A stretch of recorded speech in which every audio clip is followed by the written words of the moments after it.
আমার মতো মানুষ বেঁচে থাকার কোনো অধিকার নেই সমাজে। আজকে আমার সামনে আমার মাকে থানা থেকে লাথি দিয়ে বের করে দেওয়া হয়েছে। আমি সব দেখতেছি কিন্তু কিছু বলতে পারছি না। থানার ভিতরে 5 জন মিলে আমাকে উল্টো করে লাঠিচার্জ করছে, তাও আবার উলঙ্গ করে।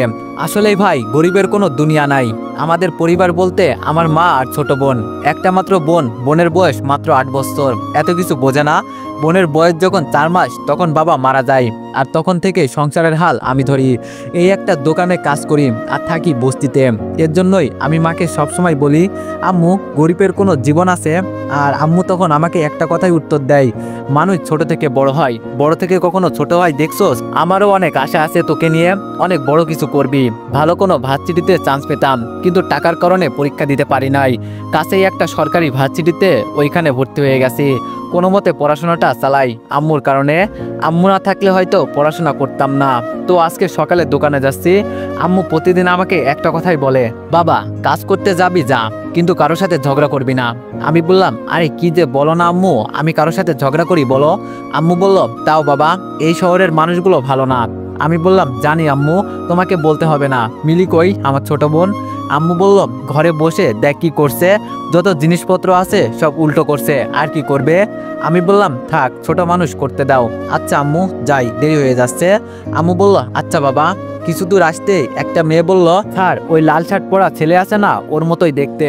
আর বলতে হবে না মা, তুমি চলে যাও, আমি নিশ্চিত ওই হবে। দেখো ওকে কেমন উচিত শিক্ষা দিই। মনে মনে চিন্তা করছি, লাল শার্ট পরা তো এখানে আমি ছাড়া কেউ নেই, তাহলে কি আমাকেই বলছে? পিছনে তাকিয়ে দেখি আমাদের থানার ওসি। আমার খুব ভয় হতে লাগলো। ওসি বলল, এই ছেলে, এইদিকে আসো। আমি ভয়ে ভয়ে ওদের কাছে হেঁটে গেলাম। আমি বললাম, জি স্যার, কিছু বলবেন? এক কনস্টেবল বলল, স্যার, যারা করে তারা এই ছেলের মতোই ভালো সাজে, আপনি তাকে চিনতেই পারবেন না।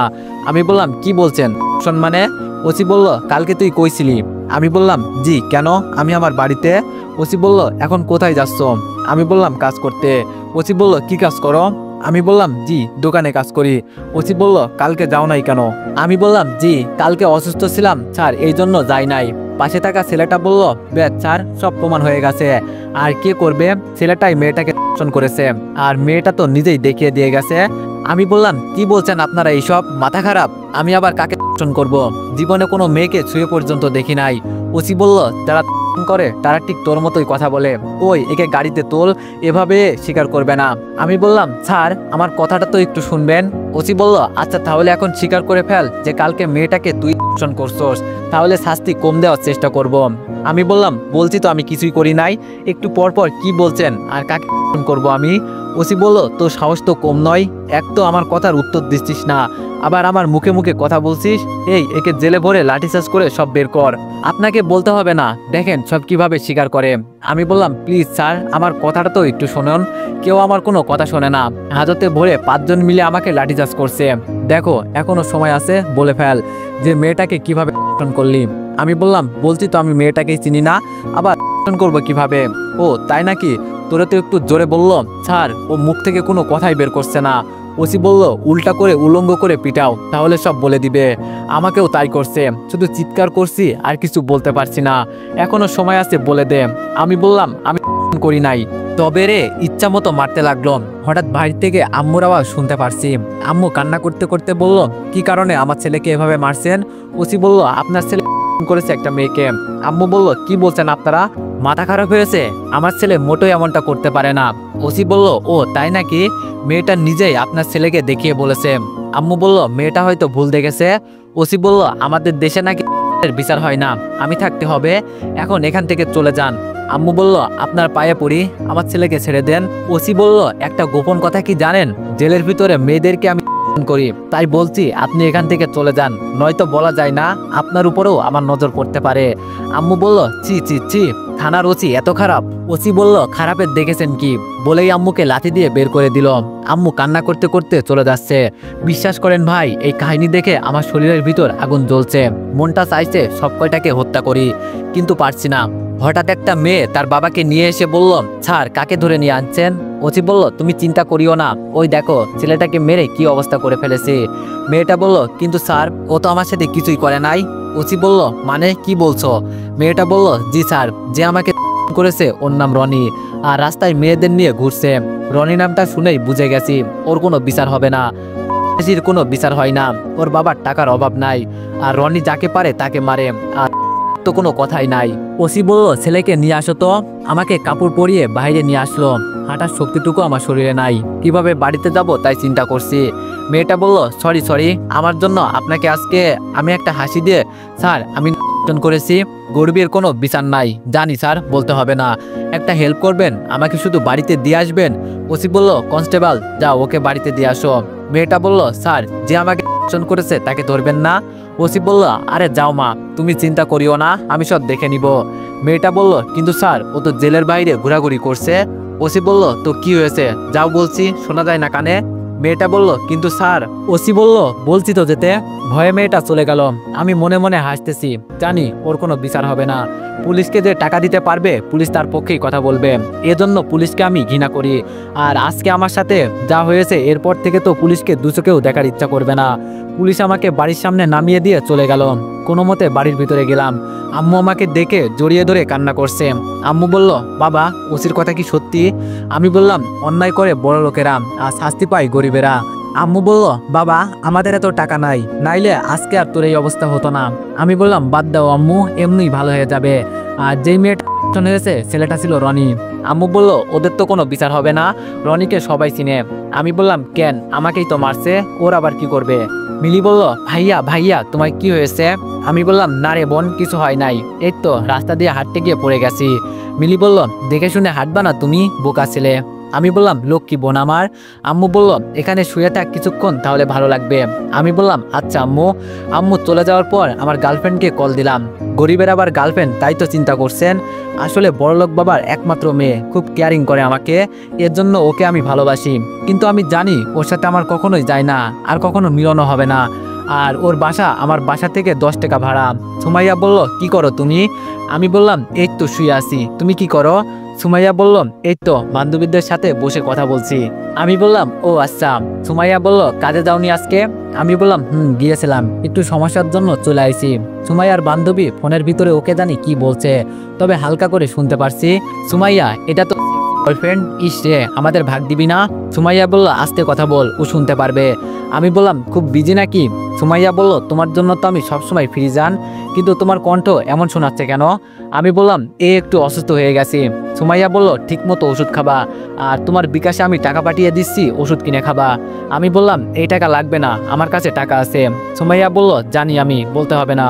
আমি বললাম তাহলে? সুমাইয়া বলল তোমার মনের কথা আমি বুঝি। আমি বললাম ও তাই নাকি? সুমাইয়া বলল আচ্ছা একটা কথা বলবো রিফাত। আমি বললাম বলো। সুমাইয়া বলল মনে করো তোমার সাথে আমার ব্রেকআপ হয়ে গেছে।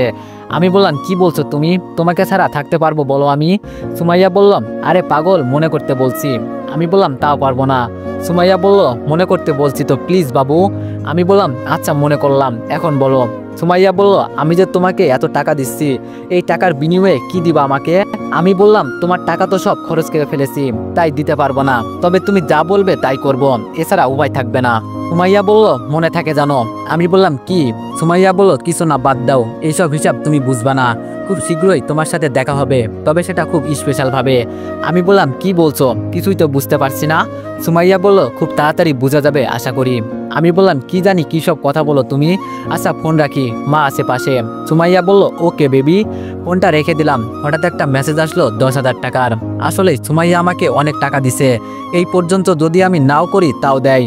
এখন আমার এমন মনে হয় যেন ও আমাকে ভালোবাসে না, আমাকে নিয়ে কেমন জানি একটা গেম খেলছে, সেটা ওর বান্ধবীদের কথাই বুঝতে পারি। সে যাই হোক, 2 মাসের সম্পর্ক আমাদের, আমি তো ওকে অনেক ভালোবাসি। এভাবে 3-4 দিন চলে গেল। এখন আমি অনেকটাই সুস্থ। সকালে দোকানে যাব, ঘর থেকে বের হয়েছি, কিন্তু পাশের বাসার মেয়েটা আমার পথ আটকে দাঁড়িয়েছে। মেয়েটার নাম তুবা, অনেকটাই ভালো, তবে তুবা আমার সাথে কথা বলতে চাই, আমি বলি না। আমি বললাম প্লিজ ম্যাডাম আমার পথ ছাড়ুন। তুবা বলল আমি তোমার সাথে কথা বলতে চাই, আর তুমি এমন করো কেন? আমি বললাম দেখুন আপনি বড়লোক বাবার একমাত্র সন্তান, আপনার সাথে আমার যায় না, কই আমি আর কই আপনি, মানুষ দেখলে কি বলবে, বলে হেঁটে যাচ্ছি। তুবা বলল আমার কথাটা তো শুনবে। আমি কোনো কথা না বলে চলে যাচ্ছি। বড়লোকদের থেকে যত দূরে থাকা যায় ততটাই ভালো। দোকানে যাওয়ার পর দোকানের মালিক মানে চাচা বলল কি চাই এখানে? আমি বললাম আসলে চাচা একটু অসুস্থ ছিলাম, এই জন্য আসতে পারি নাই। চাচা বলল, দোকানটা কি তোমার বাবার যে তুমি যেভাবে ইচ্ছা সেভাবে কাজ করবে আবার আসবে না? আমি বললাম, সরি চাচা, আর হবে না। চাচা বলল, এটাই শেষ, আরেকবার এরকম হলে চাকরি থেকে বের করে দিব। আমি আর কিছু বললাম না। আমার সাথে আরেকটা ছেলে কাজ করে, নাম রাসেল, ছেলেটা খুব ভালো। চাচা বলল, আমি চলে গেলাম, আরেকবার বিকালে আসবো। রাসেল বলল, সমস্যা নেই, আমরা পারবো। চাচা চলে যাওয়ার পর রাসেল বলল, কিরে এতদিন আসলি না কেন? আমি বললাম, সে অনেক কাহিনী। রাসেল বলল, কাহিনী বল বেটা, আমার উপর দিয়ে অনেক চাপ যায় তুই না আসলে। আমি বললাম, আমি তো আসতেই চাইছিলাম কিন্তু শরীরে দেয় নাই। রাসেল বলল, কি হয়েছে বলতো? আমি বললাম, শোন তাহলে। রাসেল সব শোনার পর বলল, এইসব আবার হয় নাকি? আমার তো বিশ্বাসই হচ্ছে না। আমি বললাম, তো কি আমি মিথ্যা বলছি নাকি? রাসেল বলল, কি জানি বাবা, তবে আমার বিশ্বাস হয় না। আমি বললাম, থাক ভাই, তোর বিশ্বাস করতে হবে না। রাসেল বলল, তোর গার্লফ্রেন্ডের কি খবর? আমি বললাম, আমার গার্লফ্রেন্ডের হায়াত আছে, কথা বলতে না বলতেই ফোন দিয়ে দিছে, দেখছোস? রাসেল বলল, ভালো তো, প্রেম কর। আমি বললাম, গরিবের আবার প্রেম? রাসেল বলল, প্রেম করে বলিস গরিবের আবার প্রেম, শালা। আমি বললাম, আচ্ছা একটু চুপ থাক, কথা বলি। ফোনটা রিসিভ করলাম। সুমাইয়া বলল, এত দেরি লাগে একটা ফোন রিসিভ করতে? আমি বললাম, সরি বেবি, কাজ করছিলাম তো এর জন্য একটু দেরি হয়েছে। সুমাইয়া বলল, তো কেমন আছে আমার জানটা? আমি বললাম, এই তো কোনো রকম ভালো, তুমি কেমন আছো? সুমাইয়া বলল, আমি অনেক ভালো। কালকে তো শুক্রবার, কালকে সারাদিন আমরা ঘুরবো। আমি বললাম, কিন্তু আমার তো কাজ করতে হবে। সুমাইয়া বলল, আমি কিছু শুনতে চাই না, কালকে তুমি আমার সাথে ঘুরবে, ব্যাস ঘুরবে, আর কিচ্ছু না। আমি বললাম, আশায় লাগবে। সুমাইয়া বলল, তুমি বুঝি আমাকে ভালোবাসো না? আমি বললাম, অনেক ভালোবাসি তোমাকে জান। সুমাইয়া বলল, তাহলে বলো কেন আমার সাথে তুমি আসবে না? আমি বললাম, সরি। রাসেল বলল, রিফাত, রনি আসছে মনে হয়, সিগারেট নিবে, ফোনটা একটু রাখ। আমি বললাম, সুমাইয়া একটু লাইনে থাকো কেমন? সুমাইয়া বলল, ওকে বাবু। রনি বলল, এই ছোট লোকের বাচ্চা, এক প্যাকেট সিগারেট দে তো। আমি বললাম, জি স্যার, এই নিন। রনি বলল, কাজ তো খুব ভালো করিস, বলেই চলে যাচ্ছে। আমি বললাম, রনি ভাই টাকা? রনি বলল, আমার কাছ থেকে টাকা নিবি? আমি বললাম, কিন্তু চাচা তো বকা দিবে আমাদের। রনি বলল, জীবনের ভয় করিস না, বাড়িতে ফিরতে পারবি তো আমার কাছ থেকে টাকা নিয়ে? আর তোর চাচাকে আমার কথা বলিস, তোর চাচা সহ সব কয়টাকে ভরে দিব শালা। আমার কাছ থেকে টাকা চাওয়ার সাহস দেখে বাঁচি না, এলাকার পোলাপান বলে বেঁচে গেলি, থাকিস তো বস্তিতে, আবার মুখের উপর কথা বলিস। আমি বললাম, সরি ভাই। রনি বলল, কিভাবে বড় ভাইয়ের সম্মান করতে হয় শেখ। রনি চলে গেল। রাসেল বলল, কেন ঝামেলা করতে গেলি? আমি বললাম, তো কি করব বল, এভাবে প্রতিদিন এসে যা পারে তা নিয়ে যায় টাকা ছাড়া। রাসেল বলল, যেখানে চাচা কিছু বলে না ভয়ে, আর তুই কি বললি? আমি বললাম, তাই। লাইনে আসো? সুমাইয়া বলল, এতক্ষণ তোমাদের ঝগড়া শুনলাম। আমি বললাম, এই বড় লোকেরা যা করে আর কি। সুমাইয়া বলল, ছেলেটাকে?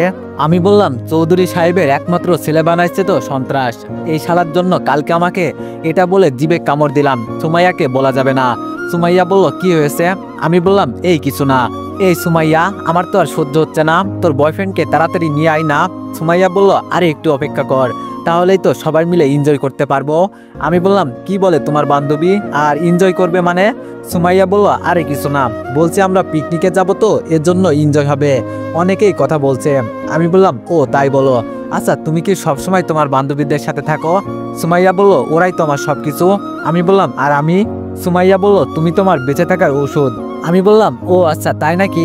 এভাবে সুমাইয়ার সাথে কিছুক্ষণ কথা বলে ফোন রেখে দিলাম। কাজ করতে করতে রাত হয়ে গেল। বাড়ির উদ্দেশ্যে রওনা দিলাম সব গুছিয়ে। বাড়ি যাওয়ার পর দেখি মিলি দরজার সামনে দাঁড়িয়ে আছে। আমি বললাম, কি চাই আমার বোনটার? মিলি কোনো কথা বলছে না। আমি মিলিকে কোলে নিয়ে বললাম, এই নে তোর চকলেট, আর রাগ করিস কেন? মিলি বলল, তো তুমি এসেই আমাকে চকলেট দিবে না? আমি বললাম, আমি তো দেখতে চেয়েছিলাম আমার বোনটার কেমন রাগ আছে। মিলি বলল, আমার অনেক রাগ আছে জানো ভাইয়া, আমি তোমাকে মারবো যেই দিন চকলেট না আনবে।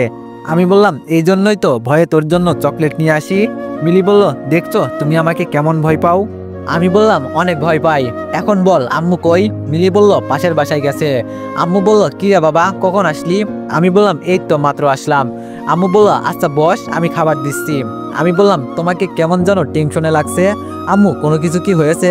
এটা বলতেই আম্মু তাড়াহুড়ো করে বলল, না বাবা কিছু হয় নাই, আমার আবার কি হবে? আমি বললাম, আচ্ছা আমি হাত মুখ ধুয়ে আসি। রাতে খেয়ে শুয়ে পড়লাম। সকাল 8টায় ঘুম থেকে উঠে ঘরে ফ্রেশ হয়ে বসে আছি। আম্মু বলল, কোথাও যাবি নাকি আজকে? আমি বললাম, আম্মু, এক ফ্রেন্ডের সাথে ঘুরতে যাব। আম্মু বলল, আচ্ছা সাবধানে যা। আমি বললাম, আম্মু। মিলি বলল, ভাইয়া আমার চকলেট নিয়ে আসবা। আমি বললাম, অবশ্যই বোন। ঘর থেকে বের হয়ে কিছুদিন যেতেই আবার পুলিশের গাড়ি আমার সামনে এসে দাঁড়ালো। পুলিশের গাড়ি দেখে শরীর জ্বলতে লাগলো। আমি বললাম, আজকে আবার কি চাই? স্যার আপনাকে আমার সাথে যেতে বলেছে, চলেন। আমি কোনো কথা না বলে উঠে পড়লাম। জানি ওদের সাথে কথা বলে লাভ নেই, আমাকে নিয়ে যাবেই। থানায় গিয়ে দেখি রনি ওসির সাথে বসে আছে। রনি বলল, ও তাহলে সেই দিন আমার জন্য তুই অযথা মার খেলি? আমি কিছু বললাম না। ওসি বলল, তো আজকেও কি ওর নামে কেস ফাইল করব? রনি বলল, ওরা যেহেতু মানে না, করে ফেল। আর আমাকে বলে, এই নে 1 লাখ টাকা, আমার জন্য অনেক কিছু করলি, এভাবে থাকলে থাক, আমার পিছনে অনেক কিছু পাবি, বলে রনি চলে গেল। ওসি আমার কাছ থেকে টাকাগুলো নিয়ে বলল, নাম বল। আমি বললাম, আমার টাকা নিলেন কেন? ওসি বলল, এগুলো তোরে দিছে বলে তোর হয়ে গেল, শালা সেই দিনের মতো উল্টো করে পিটাবো। আমি বললাম, কিন্তু এই টাকাগুলো তো। আমার হাতে একটা জোরে আঘাত করলো লাঠি দিয়ে। আমি ও বাবা গো বলে একটা চিৎকার দিলাম। ওসি বলল, চুপ শালা চুপ, মুখে মুখে কথা বলিস, এমন কেস দিয়ে জেলে ভরে দিব, জীবনেও আর বের হতে পারবি না। নাম বল, এখন তোর জন্য বসে থাকতে পারবো না। আমি বললাম, জি রিফাত। ওসি বলল, আগে পিছে কিছু নাই? আমি বললাম, মোহাম্মদ রিফাত ইসলাম। ওসি বলল, বাবা মার নাম বল। আমি সব বলার পর বললাম, আচ্ছা এইগুলো কিসের জন্য নিচ্ছেন? ওসি বলল, তুই একটা ছেলেকে মেরে হাসপাতালে পাঠাইলি, কেস ফাইল করলাম যাতে ছেলের বাবাকে দেখাতে পারি। অবশ্য জেলে বন্দি করতাম তোরে, কিন্তু সেই দিন মারছি তো, এই জন্য আর কিছু করলাম না। আমি বললাম, কিন্তু আমি তো কাউকে মারি নাই। ওসি বলল, মারছে তো রনি, আর হিসাব দিবি তুই। আমি বললাম, আচ্ছা বুঝলাম, তাহলে এখন কি আমি যেতে পারি? কিছু বললাম না, না হলে ঝামেলায় পড়বো। ওসি বলল, যা। আমি চুপচাপ বের হয়ে গেলাম। আমার ওর উপর রাগ ছিল না, কিন্তু আমার টাকাগুলো নিয়ে নিল। ছাড়বো না শালা তোরে, সময় একদিন আমারও আসবে, সব পুলিশ জাতিকে দেখে নিব, এমন অপবাদ দিব পুলিশের নামে, মুখ দেখাতেও পারবি না। মনকে শান্ত করার জন্য এগুলো বললাম। জানি না পুলিশের উপর প্রতিশোধ নিতে পারবো কিনা, তবে সুযোগ পেলে কাউকে ছাড়বো না। ফোনটা বের করে দেখি সুমাইয়ার 20টা মিস কল। তাড়াতাড়ি ফোনটা ব্যাক করলাম। সুমাইয়া বলল, এ শালা, সেই কখন থেকে তোকে কল দিচ্ছি, তোর তো কোনো খবরই নেই। আমি বললাম, আসলে আম্মু কাছে ছিল, এর জন্য। আর তুমি আমাকে শালা বলছো, যাও, তোমার সাথে কথা বলবো না। সুমাইয়া বলল, সরি, অনেক রাগে বলে ফেলেছি। জান, এই পার্কে আমি 30 মিনিট ধরে দাঁড়িয়ে আছি। আমি বললাম, সরি, চলে আসছি, 5 মিনিট দাঁড়াও, আমি 10 মিনিটের মাঝে চলে আসছি। ফোন রেখে দিয়ে হাঁটতে হাঁটতে পার্কে চলে গেলাম। ভিতরে গিয়ে দেখি সুমাইয়া একটা বেঞ্চে বসে আছে, পরনে নীল শাড়ি। আমি গিয়ে ওকে পেছন থেকে জড়িয়ে ধরলাম। সুমাইয়া ভয়ে ভয়ে বলল, কে? আমি বললাম, আরে পাগলি আমি। সুমাইয়া বলল, ও তুমি? আমি তো ভয় পেয়ে গেছি, এতক্ষণ আসার সময় হলো তোমার, সেই কখন থেকে অপেক্ষা করছি। আমি বললাম, এই দেখো কান ধরছি, আর দেরি হবে না। সুমাইয়া বলল, আচ্ছা বাদ দাও, চলো ওইদিকে যাই। আমি বললাম, একটু পরে যাই, তোমাকে জড়িয়ে ধরে রাখি কিছুক্ষণ। সুমাইয়া বলল, তোমার গার্লফ্রেন্ডকে তুমি জড়িয়ে ধরবে, এজন্য কি অনুমতি নিতে হয়? আমি সুমাইয়াকে জড়িয়ে ধরে বললাম, এত আদর দিচ্ছ যে? সুমাইয়া বলল, আর কয়দিন পর তো তুমি পর হয়ে যাবে, আর তোমাকে পটাতে হবে না। আমি বললাম, কি বলো, কিছুই তো বুঝতে পারছি না। সুমাইয়া বলল, এইসব তুমি বুঝবা না। আমি বললাম, আমার মনে হচ্ছে পিছন থেকে কেউ আমাদের ফলো করছে। সুমাইয়া বলল, কই, আমি দেখতে পারছি না। আচ্ছা সেই সব বাদ দাও, এখন বলো, তোমার পছন্দের শাড়ি পরে আসছি, কেমন লাগছে আমাকে? আমি বললাম, অনেক অনেক সুন্দর, তোমার সুন্দরের তুলনাই হয় না। সুমাইয়া বলল, সত্যি তুমি খুশি হয়েছো তো? আমি বললাম, অনেক অনেক। সুমাইয়া বলল, তো চলো সামনে একটু যাই। আমি বললাম, চলো। সুমাইয়া বলল, আচ্ছা রিফাত, যদি কোনোদিন শোনো আমি তোমাকে ভালোবাসি নাই, তখন কি করবে তুমি? আমি বললাম, তোমার সাথে ঘুরতে আসছি, কই একটু মজা করবা তা না, আর তুমি কি সব কথা বলো? সুমাইয়া বলল, আচ্ছা সরি। আমি বললাম, জান, তোমাকে আমি কত ভালোবাসি। সুমাইয়া বলল, তুমি আমার বান্ধবীদের সাথে পরিচয় হবা? আমি বললাম, তোমার বান্ধবী আছে আবার? সুমাইয়া বলল, ফোনে কি শুনতাম? আমি বললাম, ও সরি, মনে নাই। সুমাইয়া বলল, আমার 4টা কলিজার টুকরা বান্ধবী আছে। কিরে তোরা কই? 4টা মেয়ে এসে বলল, এই যে আমরা। মেয়েগুলো দেখতে অনেক বড়লোক পরিবারের মনে হয়, আর সুন্দর আছে বলতে হবে। সুমাইয়া বলল, ওর নাম তানিয়া, তাসিবা। এভাবে 4 জনের সাথে পরিচয় করিয়ে দিল। তবে এর মাঝে একটা বান্ধবী ঠোঁট কামড়াচ্ছে। আমি ইশারায় বললাম, এমন করছো কেন? মেয়েটা কিছু বলল না। সুমাইয়া বলল, ওরা এখানে আসতে শুধু তোমার সাথে পরিচয় হতে। আমি বললাম, ও। তানিয়া বলল, সব রেডি আছে, তুমি বিকালে নিয়ে আসবে, আমরা অপেক্ষায় আছি। সুমাইয়া বলল, তোদের চিন্তা করতে হবে না, ঠিক সময়ে নিয়ে আসবো, তাড়াতাড়ি করবি, কয়দিন পর আবার। ইস, আমার তো ভেবেই খুব ভালো লাগছে। আমি বললাম, কিসের কথা বলছো তোমরা? সুমাইয়া বলল, সেই সব বুঝবা না।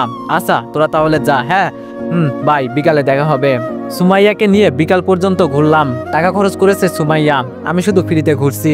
হঠাৎ ফোনটা বাজতে লাগলো, সেই ফোনটা ধরবো। সুমাইয়া বলল, ফোন আর ধরতে হবে না, আমার সাথে চলো, এখন তোমার জন্য একটা স্পেশাল সারপ্রাইজ আছে। আমি বললাম, তাই নাকি? চলো, আমিও দেখতে চাই আমার বাবু কি দেখাবে আমাকে। আমার ফোনটা বাজতে লাগলো। আমি বললাম, জরুরি ফোন হতে পারে, ফোনটা একটু ধরি বাবু। সুমাইয়া বলল, আচ্ছা ধরো। নাম্বারটা তো আম্মুর। আচ্ছা দেখি কি বলে। আমি বললাম আম্মু বলো। কেমন জানি হাউমাউ শব্দ শোনা যাচ্ছে, মনে হচ্ছে একসাথে অনেক মানুষ, এই জন্য এমন শব্দ শোনা যাচ্ছে। তুবা বলল, আমি আপনার মা না, আর আপনি যেখানে থাকেন না কেন এই মুহূর্তেই বাড়িতে আসেন, আপনার মার অনেক বিপদ হয়েছে। আমি অস্থির হয়ে বললাম, কি হয়েছে আমার আম্মুর? তুবা বলল, তাড়াতাড়ি আসেন, কথা বলতে পারবো না। ফোনটা রেখে আমি বললাম, সুমাইয়া আমাকে এখনই যেতে হবে, প্লিজ কিছু মনে করো না, আমার আম্মু মনে হয় অনেক অসুস্থ। সুমাইয়া বলল, কিন্তু আমি যে এত কিছু রেডি করলাম তার কি হবে? আমি বললাম, প্লিজ বাবু আরেকদিন, বলেই দৌড় দিলাম। বাড়িতে গিয়ে দেখি অনেক ভিড় জমে আছে। ভিড় টেলে ভিতরে গিয়ে দেখি। তো এভরিওয়ান, নেক্সট পার্টের জন্য সবাই একটু বেশি বেশি কমেন্ট করে দিও, আর 3টা করে কপি লিঙ্ক করে দিও। ধন্যবাদ।